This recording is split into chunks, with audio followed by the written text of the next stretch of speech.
রাজ্য বিজেপির পক্ষ থেকে পশ্চিমবঙ্গবাসীকে প্রথমেই ধন্যবাদ জানাই। অবাধ শান্তিপূর্ণ এই নির্বাচনে আপামর জনতার অংশগ্রহণ, মানুষ ভয়মুক্ত হয়ে বেশ কিছু বিপরীত পরিস্থিতিতে বাধা কাটিয়ে ভোট দিয়েছেন এবং প্রকাশ্যে কথা বলেছেন পরিবর্তনের লক্ষ্যে ভোট দিচ্ছে।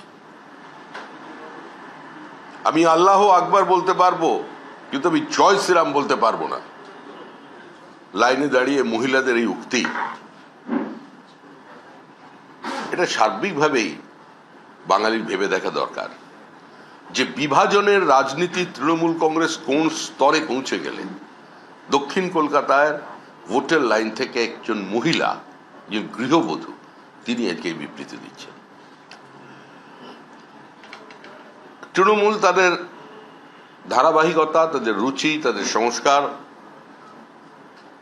সমস্ত কিছু বজায় রেখে আজকে নির্বাচন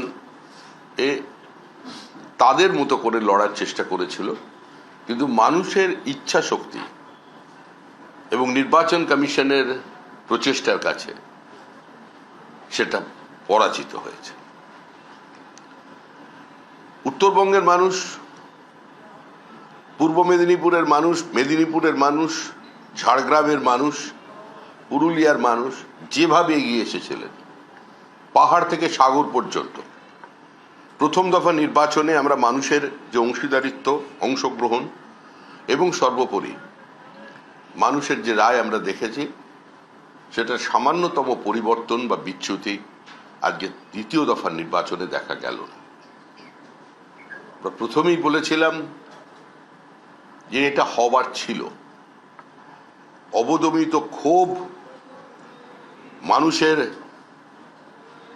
জীবনের প্রত্যেকটা পদক্ষেপে রাজনীতির অংশগ্রহণ, একটা বাধ্যতার সংস্কৃতি তৈরি করা, মানুষের উপরে চাপিয়ে দেওয়া, মানুষের মৌলিক অধিকারগুলোকে পদদলিত করার বিরুদ্ধে আজকে মানুষ ভোট দিলেন। মানুষ ভোট দিলেন পশ্চিমবঙ্গে নির্দিষ্ট রাজনৈতিক সংস্কৃতি ফেরানোর লক্ষ্যে। ভোট দিলেন পশ্চিমবঙ্গের যে চেনা চেহারা, সেই নজরুল, রবীন্দ্রসন্ধ্যাকে আবার ফিরিয়ে আনার লক্ষ্যে। যারা বলেছিলেন আমরা ডিজে বাজাবো, আমরা অপেক্ষা করছি 4 তারিখ পর্যন্ত ডিজের জন্য, কিন্তু এবারে বাঙালি ভোট দিল যে তারা তাদের চেনা রবীন্দ্র নজরুল সন্ধ্যাকে আবার ফিরে পেতে চায়। তারা বাজনা গান নয়, গান বাজনা চায়। আজকে সেই লক্ষ্যে ভোট হয়েছে। পশ্চিমবঙ্গে সর্বস্তরের মানুষ 294টি আসনে আজকে নির্বাচনে প্রতিদ্বন্দ্বিতা করেছে।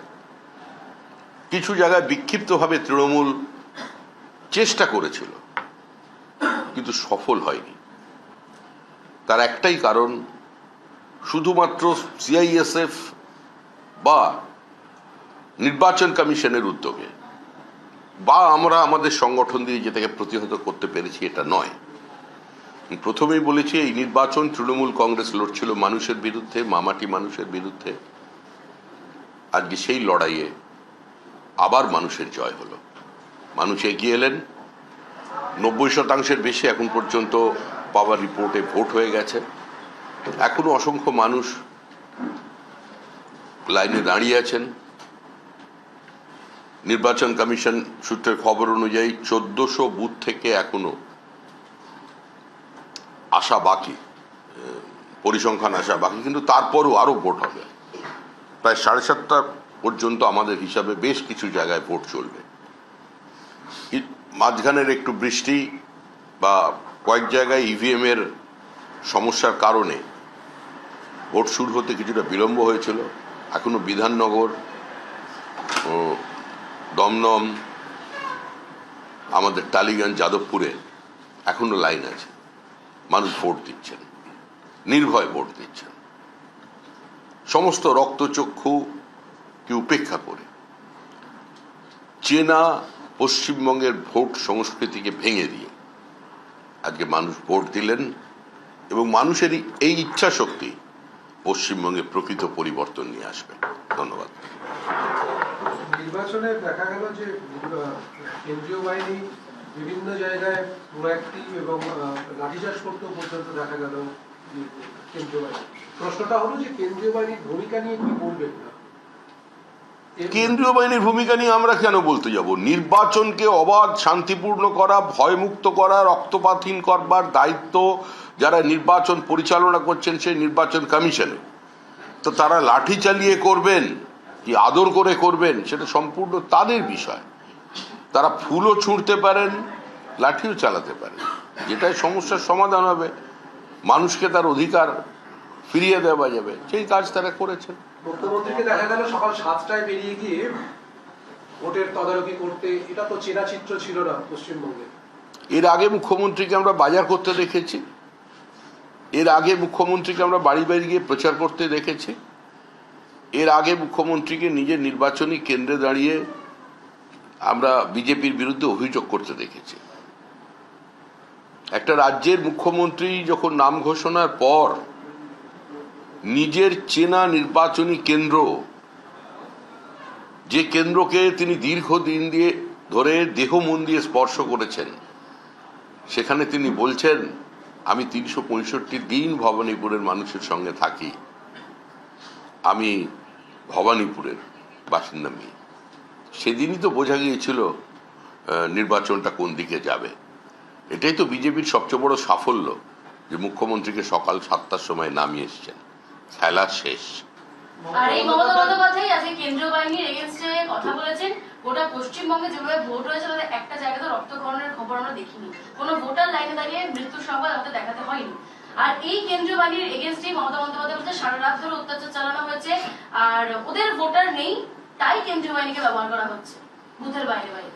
যা খুশি ওরা বলে বলুক, ওদের কথায় কি এসে যায়?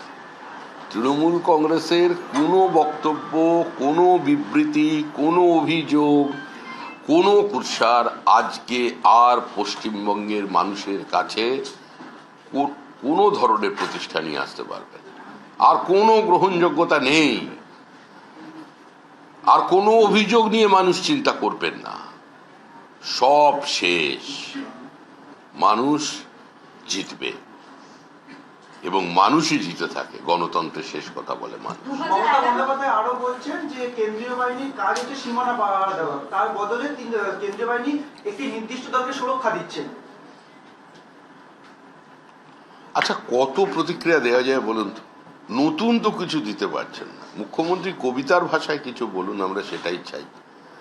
আর আমরাও কোনো প্রতিক্রিয়া দিতে দিতে ক্লান্ত, আর আপনারাও জিজ্ঞেস করেও মনে হয় ক্লান্ত। মোটামুটি আজকে যা পেয়ে গেছেন যথেষ্ট, সারাদিন আপনাদের টিভি চলবে।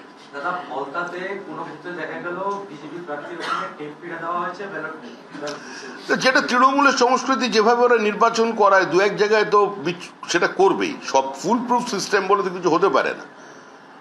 যেখানে এটা করেছে সেখানে পুনর্নির্বাচন হবে সেই বুথে। আমরা এখনো পর্যন্ত পুরো রিপোর্ট পাইনি। এটা ঠিকই, সকালবেলায় আমরা অভিযোগ জানিয়েছিলাম যে বেশ কয়েকটা বুথে কয়েক জায়গায় বিজেপির উপরে তারা টেপ লাগিয়ে দিয়েছেন, আবার কয়েক জায়গায় তৃণমূল ছাড়া সবের উপরই টেপ লাগিয়ে দিয়েছে। হয়তো নেতা বলে দিয়েছিলেন ভাই একটার উপরে লাগাবি, এদিকে নেতা বলেছে আর একটু বাহবা পাবো, হয়তো তৃণমূল কংগ্রেসের পোস্ট পাবো পঞ্চায়েতে। এরপরে আমাকে যে পঞ্চায়েতে লড়ছিলাম, এরপরে তো সমিতিতে টিকিট দেবে পার্টি, সেইভাবে সব কটা জায়গায় টেপ লাগিয়ে দিয়েছে। দাদা 2011 সালে যখন সরকারের বদল হয় তখন গোটা পশ্চিমবঙ্গ জুড়ে 80% বেশ কিছু ভোট করেছিল।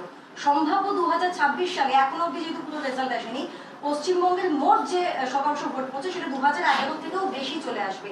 এটা কি কি মনে হচ্ছে, সংখ্যাগরিষ্ঠতায় পরিবর্তন, নাকি এসআইআর ইস্যু, নাকি হিন্দু ঐক্য এক হচ্ছে? কি হিসাবে আপনারা দেখতে চাইছেন এটা? মানুষ ঐক্যবদ্ধ হচ্ছে। যে কোনো গণতান্ত্রিক ব্যবস্থায় সবচেয়ে বড় মানুষের কাছে যেটা প্রাথমিক শর্ত, সেটা হচ্ছে বিরোধিতার অধিকার। আমি প্রতিবাদ করব, আমি প্রকাশ্যে দাঁড়িয়ে সরকারি নীতি সিদ্ধান্তের সমালোচনা করব, আমি আমার দলের প্রতীক নিয়ে নির্বাচনে প্রতিদ্বন্দ্বিতা করব, আমি আমার মতো করে কথা বলবো, নির্ভয়ে কথা বলবো।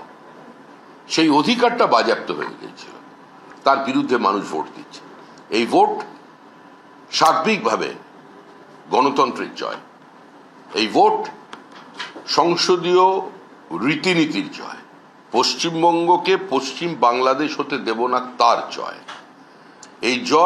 এই ভোট অস্তিত্ব রক্ষার ভোট, এই ভোট ধর্ম রক্ষার ভোট, এই ভোট ছিল উদ্বাস্তু হিন্দু বাঙালি হিন্দুদের অস্তিত্ব রক্ষা এবং একই সঙ্গে জাতীয়তাবাদী মুক্ত মনস্ক যারা সংখ্যালঘু মুসলমান ভাই বোনেরা আছেন তাদের অস্তিত্ব রক্ষার ভোট।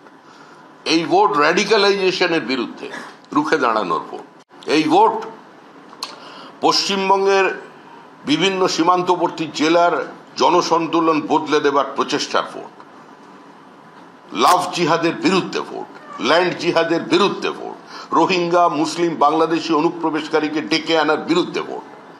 এই ভোট মানুষ দিয়েছেন 40,000 শিক্ষকের চাকরি বিক্রির বিরুদ্ধে রায় দিয়েছেন, 26,000 চাকরি চলে যাবার বিরুদ্ধে রায় দিয়েছেন। গোটা সমাজকে একটা খোলা বাজার, একটা দোকানদারিতে রূপান্তরিত করেছিল, তার বিরুদ্ধে মানুষ ভোট দিয়েছে। একটা সদর্থক রাজনীতি পশ্চিমবঙ্গে আসুক এবং তার প্রভাব আমাদের সার্বিকভাবে সমাজ জীবনে পড়ুক, এর দিকে দৃষ্টি রেখেই মানুষ ভোট দিয়েছেন। এটা মানুষের জয়। শ্রমিকরা পানিহাটিতে দাঁড়িয়ে অভিষেক বন্দ্যোপাধ্যায় বলেছেন অভয়ার মাকে কোনোভাবে শালীনগর বাইরে গিয়ে আক্রমণ করবেন না।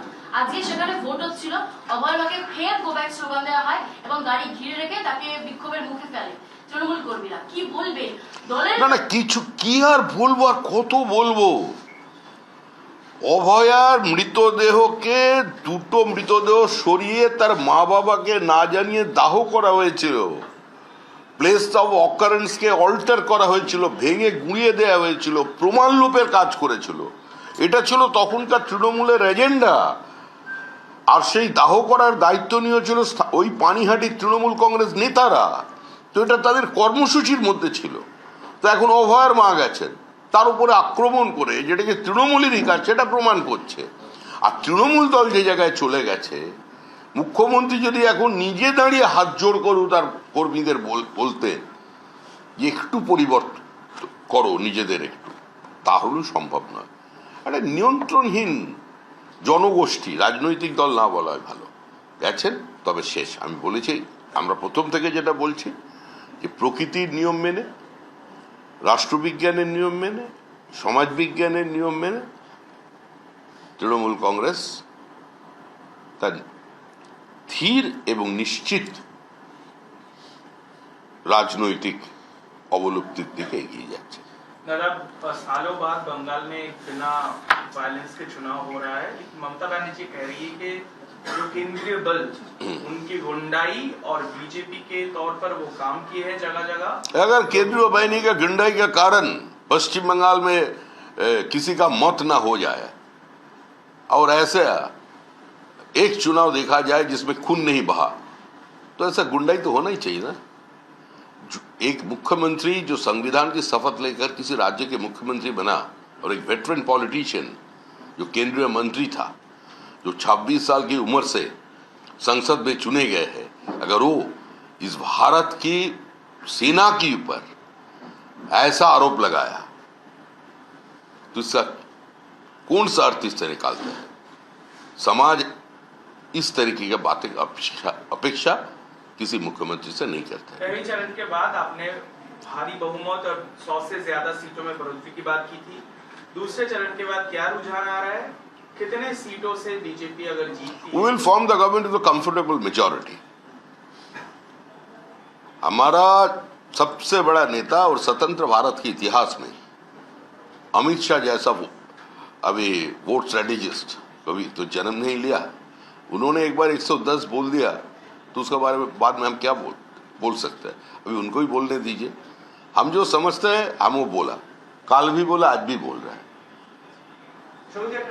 जो ये आसमान आप नवन में आ सकते हैं, गंगा जी का पानी राइटर्स की 2 महल तक पहुंच सकते हैं और अनुपम खेर की सर पर बाल उगल सकते हैं, लेकिन तृणमूल कांग्रेस चौथे बार के लिए सत्ता पे नहीं आए। एक अमित मालवीय ने भी ट्वीट किया है, चुनाव वोट डालने के बाद फिराद हाकिम सह परिवार एक वोट डाले, एक फोटो दिए है जिनमें उनके जो पोती है, जो माइनर है, उनका भी फोटो है, उसके हाथ में इंक लगा हुआ है।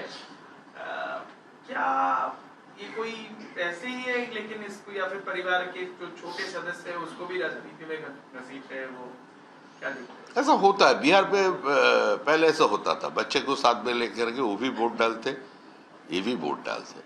और पश्चिम बंगाल के वोटर लिस्ट तो आपने देख ही लिया ना, 10 साल में पिता बन रहे हैं, दादा की उम्र 42 साल, पोता की उम्र 22 साल, दोनों ही वोटर है। तो उसी का ही एक নিউক্লিয়াসে ভোট হচ্ছে, এই সেকেন্ড ফেজটা আপনি দাবি করছেন তৃণমূলের নিউক্লিয়াসে ভোট হচ্ছে, সেখানে আপনারা প্রথমে বলেছিলেন 100টি সিট পাবেন, দ্বিতীয় দফায় কতগুলো সিট পাচ্ছেন? কারণ ইতিমধ্যেই কিন্তু বিভিন্ন সংবাদ মাধ্যমে দেখা যাচ্ছে যে ভোট ফেরত সমীক্ষা হচ্ছে, আপনাদের ভোট ফেরত সমীক্ষা কি হচ্ছে? ভোট ফেরত সমীক্ষা তো আমাদের হরিয়ানায় হারিয়ে দিয়েছিল, দিল্লিতে হারিয়ে দিয়েছিল, বিহারেও কোথাও খুব একটা জেতায়নি। আজকে ভোট ফেরত সমীক্ষা নিয়ে সবাই ব্যস্ত থাকুন, নিশ্চিতভাবে এটা মনে রাখবেন যে পশ্চিমবঙ্গে পরিবর্তনটা হয়ে গেছে। পশ্চিমবঙ্গে পরিবর্তন প্রথম ফেজের নির্বাচনই হয়ে গিয়েছিল, নতুন সরকার তৈরি প্রক্রিয়া শুরু হয়ে গিয়েছিল, তো সেটা এখন এগোচ্ছে। আর আমি আবার বলেছি যে এই লড়াই তৃণমূলের সঙ্গে মানুষের লড়াই ছিল, এবং গণতন্ত্রের শেষ কথা বলে মানুষ, মানুষ জিতবে, তৃণমূল কংগ্রেস হারবে। আমাদের ভিডিও ভালো লাগলে লাইক এবং শেয়ার করুন, কমেন্ট সেকশনে গিয়ে জানান আপনাদের মতামত। আরও ভিডিও পেতে আমাদের চ্যানেল সাবস্ক্রাইব করুন এবং প্রতি মুহূর্তে খবরের আপডেট পেতে প্রেস করুন বেল আইকন।